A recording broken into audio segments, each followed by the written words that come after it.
आप में से अधिकतर लोग जो टेंडर का काम करते हैं उनको पता होगा कि अब गवर्नमेंट के जितने भी ज़्यादा टेंडर होते हैं वो सभी टेंडर जेम की ओर से निकाला जाता है। जेम एक गवर्नमेंट का बिजनेस पोर्टल है। जिस तरीके से आम पब्लिक के लिए फ्लिपकार्ट या कोई अदर पोर्टल है जहाँ से लोग खरीदारी करते हैं, उसी तरीके से सरकार की ओर से जो सरकारी डिपार्टमेंट के लोग हैं उनको खरीदारी करने के लिए या कोई काम करवाने के लिए जेम पोर्टल लॉन्च किया गया।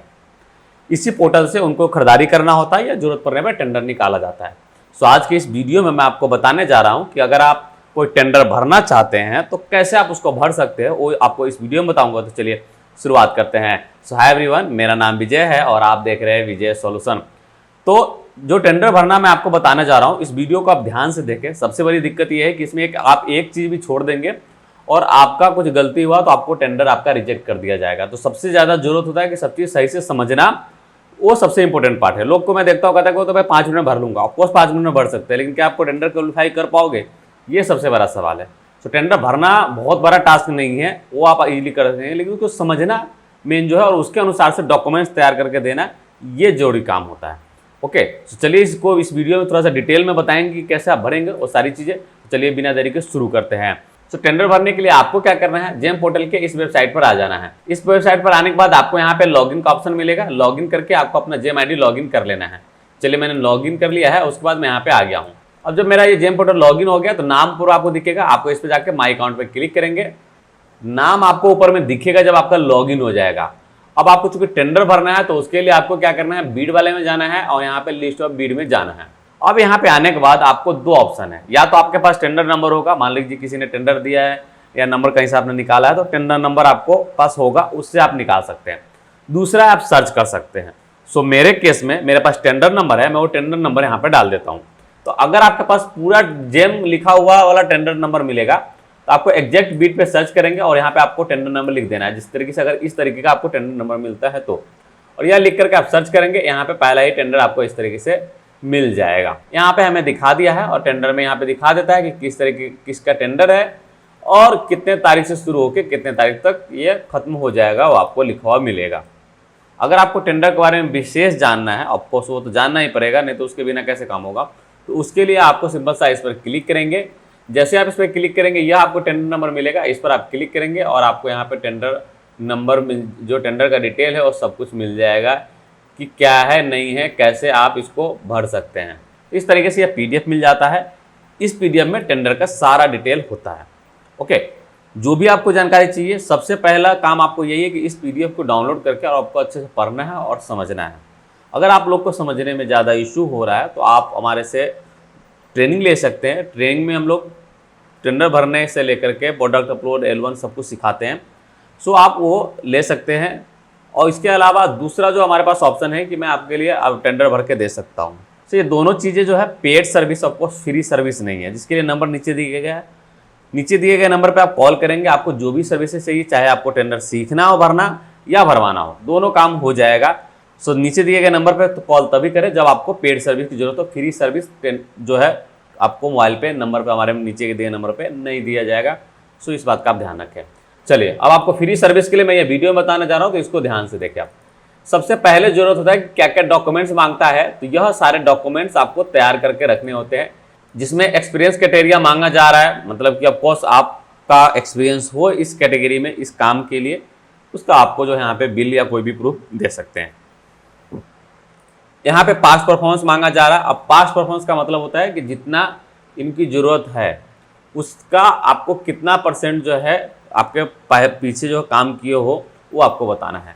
तो पास्ट परफॉर्मेंस जब भी यहाँ पे लिखा रहेगा तो नीचे देखेंगे तो कुछ ना कुछ यहाँ पे फिगर जरूर लिखा रहेगा। देख सकते हैं 80% लिखा हुआ है। मतलब यह है कि यह जितने का टेंडर निकला हुआ है, देखिए यह दो तरीके से काउंट होता है, एक प्रोडक्ट के काउंट बाई और दूसरा MRP बाई, मतलब कि टोटल जो आपका टेंडर भरेंगे उतना। सो मान लीजिए कि यह टेंडर चूंकि अभी ऑफकोर्स एक ही क्वांटिटी इनको जरूरत है तो उसमें तो कोई काउंट ही नहीं है। अब सेकेंड आ जाता है जो वैल्यू पे, कि जितने वैल्यू का भी टेंडर भर रहे हैं उसका 80% वैल्यू का काम आप पहले किए हो, इसका आपको प्रूफ देना है परफॉर्मेंस वाले में।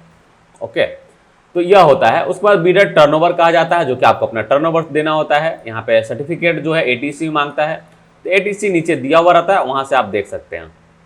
ओईएम ऑथराइजेशन सर्टिफिकेट मांग रहा है, वो आपको देना पड़ेगा। ओईएम एनुअल टर्नओवर मांगा जा रहा है, वो भी आपको देना पड़ेगा। एडिशनल डॉक्यूमेंट्स एटीसी दिया गया है। अब ये एटीसी नीचे दिया हुआ रहता है, जो कि यह होता है एटीसी। इसमें जो भी चीज़ें लिखा हुआ है आपको सही से पढ़ लेना है। इनमें जो जो डॉक्यूमेंट्स मांगेंगे वो सारे डॉक्यूमेंट्स आपको देने पड़ेंगे।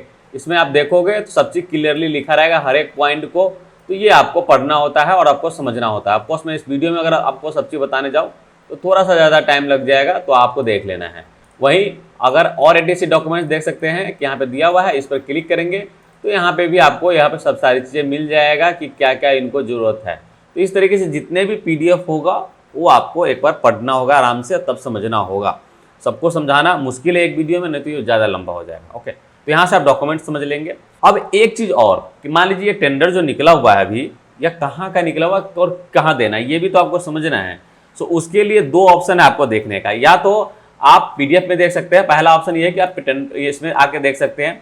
इसमें आपको कंसाइनी का एक ऑप्शन कहीं पे ना कहीं दिया हुआ होगा, देख सकते हैं यहाँ पे लिखा हुआ कंसाइनी रिपोर्टिंग। इसमें जो है यहाँ इस लोकेशन पे यह इनको चाहिए, तो इस तरीके से यह दिया हुआ रहता है। आप चाहो तो गूगल कर लेना, कई बार पिन कोड दिया रहता है, तो आप समझ लेना कि इस एरिया में जाकर के हमें यह डिलीवर करना है। सो यहाँ पे आपको कंसाइनी का डिटेल मिल जाएगा, मतलब पूरा डिटेल नहीं मिलता है, ये तो टेंडर मिलने के बाद आपको पूरा डिटेल या मोबाइल नंबर या ईमेल आईडी जो भी मिलेगा, बट जो है यह रफली आपको आइडिया लग जाएगा कि कहाँ आपको डिलीवर करना है। बहुत सारे लोग इसमें गलती करते हैं, उनको एक कंसाइनी चेक नहीं करते और टेंडर भर देते हैं, बाद में पता चलता है अरे ये टेंडर तो वहाँ का था, वहाँ का तो मेरा मतलब कन्वेंस ही इतना ज़्यादा है कि मेरा प्रॉफिट ही नहीं होगा। तो कभी भी टेंडर भरो तो उससे पहले कंसाइनी का लोकेशन जरूर देख लो कि आप वहाँ पे डिलीवर करके कितने रुपए में दोगे, वो आपको देखना है। ओके, चलिए आप टेंडर भरते हैं। उसके लिए आपको वापस से इस पेज पे आ जाता हूँ मैं। यहाँ पे देख रहे हैं पार्टिसिपेट का ऑप्शन, इस पर आपको क्लिक करना है। जैसे आप इस पर क्लिक करेंगे कुछ इस तरीके से आ जाएगा। अब यहाँ पे सिलेक्ट कैटलॉग का ऑप्शन मिलता है, इस पर आप क्लिक करेंगे। जैसे आप इस पर क्लिक करेंगे तो जो भी आपका कैटलॉग ऑलरेडी बना हुआ होगा वो आपको यहाँ पे दिखेगा। ओके, तो इस तरीके से अगर आपका नहीं दिखे और कोई प्रोडक्ट मैच नहीं दिखा है तो इसका मतलब ये है कि वो प्रोडक्ट लिस्ट नहीं है, वो आपको प्रोडक्ट लिस्ट करना पड़ेगा। ओके, मेरा ऑलरेडी लिस्टेड है तो मैं यहाँ पे इसको चूज दिस कैटलॉग देख रहे हैं, इस पर मैं क्लिक कर देता हूँ।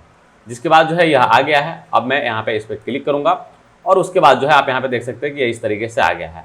अब यहाँ पे कह रहा है कि कितना आप फुलफिल कर सकते हो। क्वांटिटी एक ही है लेकिन तब भी पूछ रहा है कि कितना कर सकते हो। भाई एक तो कर ही देंगे, चलो इस पर करते हैं। और यह करने के बाद आपको यहाँ पे इनक्रिप्ट एंड सेव का ये ऑप्शन मिलेगा, इस पर आपको क्लिक करना होगा। जिसके बाद जो है कैटलॉग आपका ये सिलेक्ट हो जाएगा। अब आपको कंटिन्यू पे क्लिक करना है। जब कंटिन्यू पे क्लिक करेंगे तो पूछेगा प्राइस क्या है, मतलब आप क्या टेंडर में रेट लगाना चाहते हो वो आपको यहाँ पे एग्जैक्टली देना है। तो जो भी आपका रेट होगा वो आप यहाँ पे दे सकते हो। मैं तो बस आप लोग को वीडियो के लिए बता रहा हूँ, इसलिए यहाँ पे बस 100 रुपये लगा दे रहा हूँ। But of course I don't know ये कितने का होगा, चूँकि मेरा ये काम नहीं है। लेकिन जब आप टेंडर भरो तो जो आपका जेन्युइन खर्च हो आपको लगाना है। चलिए मैंने 100 रुपये लगा दिया और उसके बाद इनक्रिप्ट एंड सेव देख रहे हैं, इस पर क्लिक कर रहा हूँ। जिसके बाद जो है यह पूछेगा, इसको आपको ओके कर देना है।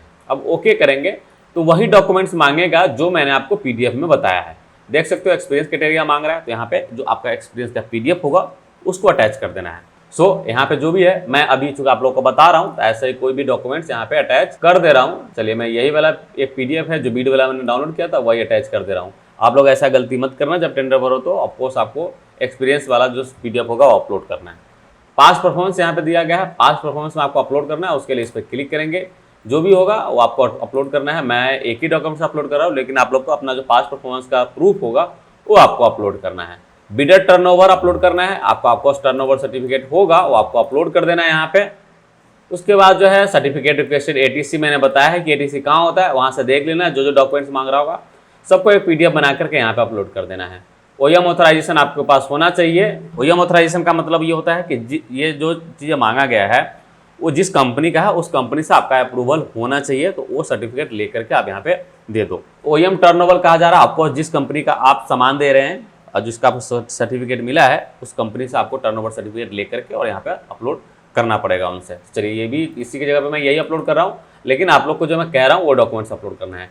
एडिशनल डॉक्यूमेंट्स कुछ है वो भी चीज़ें एटीसी में लिखा हुआ होगा तो वो सारी चीज़ें अपलोड करेंगे। तो इस तरीके से सारा जो डॉक्यूमेंट्स है वो आपको अपलोड करने हैं।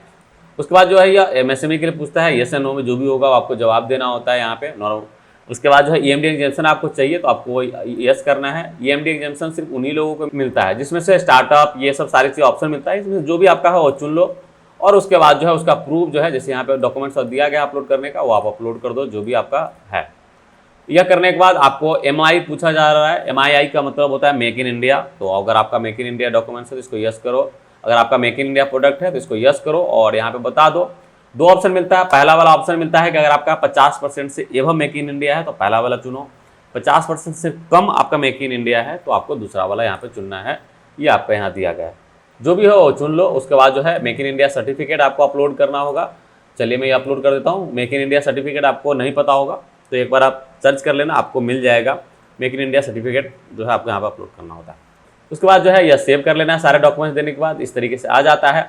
मैंने ईएमडी एग्जाम्शन के लिए रिक्वेस्ट किया है, इसलिए जो है हमें यहाँ पे कोई पैसा नहीं देना पड़ रहा है। नहीं तो अगर मैं एग्जाम्शन के लिए नहीं डालता, मान लीजिए आप एलिजिबल नहीं हो ईएमडी के लिए, तो आपको यहाँ पे पैसा पे करना पड़ेगा। एक आता है ईएमडी। ईएमडी का मतलब होता है अर्नेस्ट मनी डिपॉजिट।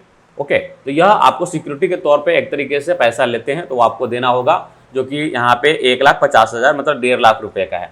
यह पैसा जो है शुरू में आपको देना होता है टेंडर भरते वक्त। मान लीजिए अगर आपको किसी कारणवश टेंडर नहीं मिलता, आप क्वालिफाई नहीं करते हैं, तो यह पैसा रिटर्न हो जाता है, तो इतना सोचने की जरूरत नहीं है। उसके बाद आता है ईपीबीजी। ईपीबीजी का मतलब होता है ई परफॉर्मेंस बैंक गारंटी। तो यह भी आपको बैंक की ओर से बना करके लेना है। बैंक वाले आपको एक स्टाम्प पेपर पे सारा वो बना करके देते हैं ई परफॉर्मेंस का, तो वो आपको यहाँ पे अपलोड करना होगा। और यह वाला ईपीबीजी जो है जमा भी होता है, जहाँ पे जिस जो टेंडर का वो दिया हुआ रहेगा, आप पीडीएफ में पढ़ना दिया हुआ रहेगा कि कहाँ पे जमा करना है, वहाँ पे जाकर आपको जमा भी करना होता है।